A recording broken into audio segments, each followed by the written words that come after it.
Welcome again to After Dark, another and the last of our best-ofs from last year's interviews, and then next week we come back with you live, and we hope you join us then, because we've got some great guests lined up for 1984. From last year, tonight we'll have a look at Doug Parkinson, Fabian and Ray Columbus, along with Lance Curtis. Ray Columbus and Fabian, of course, were here for a rock and roll revival concert that happened last year. There were a few of them, too. Nat Young, a surfer, put out a great book. He'll be in to chat with us. Canned Heat, Edith Bliss, Little Edith, lovely girl. Glenn Shorrock, Mother Goose members, and the Hoodoo Gurus with a great clip with greyhound dogs in it and everything. Can't wait for that. Let's have a good double now. Billy Idol with a white wedding to start it off. If you were married today and you're honeymooning tonight, good luck to you and many happy years. And then The Night Has 1,000 Eyes. Remember that, Bobby V, while you honeymoon. Okay. How do you find it as opposed to working a band 3-4 gigs a week? Oh, it's you like it better? Completely different. I love it. Yeah, I love it. In fact, the more opportunities I get to do that, the happier I am. I've only done, this is the third theatre experience I've had, and I love it. It's fabulous. I mean, from every side of my business, which, as you say, you walk in there, you're ready to go. You walk to your dressing room, you get changed, put on your makeup and stuff and get ready and talk to yourself and get on stage and do it. There's that thing, that's lovely. When you're working with a whole bunch of people, you get that kind of lovely family kind of feeling. Yeah. And especially with this cast, there's not one rotten egg or bad apple. It's just amazing. I'm amazed. They're all rotten. Yeah. We're all rotten. And the other thing that matters to me these days is that you don't have that crippling overheads that... Of the band on the road. Yeah, the band on the road that's sort of destroying everyone. You feel a little more secure, obviously. Well, to be honest, it's been a long time since I've actually said, well, I know what I'm doing in February '84. Yeah, isn't that beautiful? Yeah, it's different. It's good. Better keep your hands off my, better keep your hands off my, better keep your hands off my potential new girlfriend. Your surname is Forte, correct? Yeah, right. Is that the correct name, or is that one that you took for a stage? Oh, no. Fabian is my real first name. It's Fabiano in Italian. Right. And on my birth certificate, they just dropped off the O somewhere. Yeah. 25 years in the business. Yeah. 15 years of age, you were earning something like $18,000 a week, correct? Or was it a night? It was a night?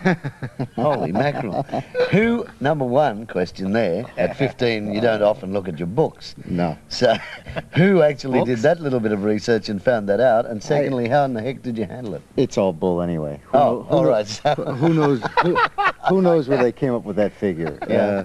Life was very good to me. Right. And, you know, so it was a lot of money for those times. Now, they just picked a figure out of the blue. I don't know where that came up with. But it was good money. I was very lucky. So you're earning that sort of money at that age. Were you getting it yourself, or were they banking it for you? Well, they put up a trust fund. And then I was a ward of the court of Pennsylvania. And after all expenses, thank God I was able to take care of my family. That was the whole sole purpose of me getting into the business anyway. I believe, you had problems. My dad was very ill. And so you had to sort of look after them. Yeah, and I had no intent in being in the business. Right. I was 14 and a half. I was looking for, my date on Saturday night.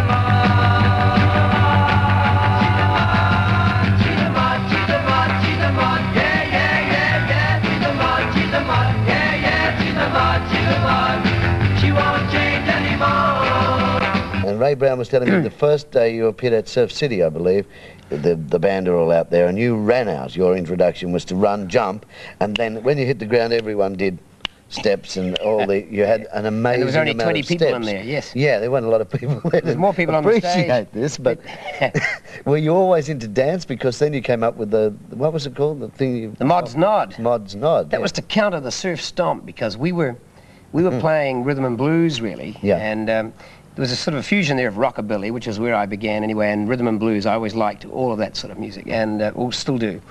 And we came over playing what I suppose you could call in those days British rhythm and blues. We'd now call it Kiwi rhythm and blues. Right. And of course we came over and we struck all of the stomp thing and all these big surfies, and they're all going and stomping around, and they wanted to wipe out all night, and we didn't mind.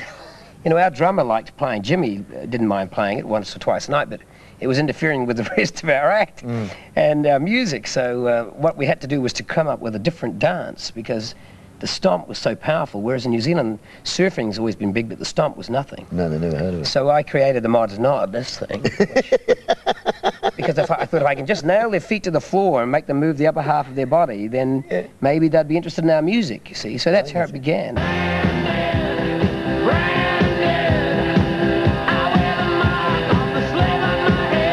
What are your favourite songs and what is your favourite music? I'd be really boring and say things like Stairway to Heaven, Satisfaction, Yeah? Jumpin' Jack Flash. The movie role that you've I thought been rumoured to be doing. Can you it's give me? rumoured. I thought it was a secret. No, it's out. What is the role? I'm the Prime Minister's bodyguard. And what is the thing called? Aid, actually. His aid.